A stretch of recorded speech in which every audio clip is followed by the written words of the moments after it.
Do you want to add location in Facebook? You can edit a location on Facebook with just a few simple steps.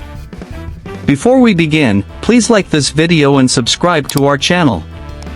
I've also included some helpful tools and apps in the description, so be sure to check them out. To add an address on your Facebook profile, first, open the Facebook app on your mobile device. Once you are on Facebook, tap on your profile picture at the bottom right of the screen. Now you are on your Facebook profile screen.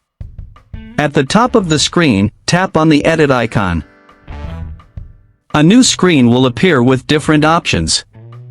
Scroll down to the personal details section and tap on current city or town. A new screen will appear.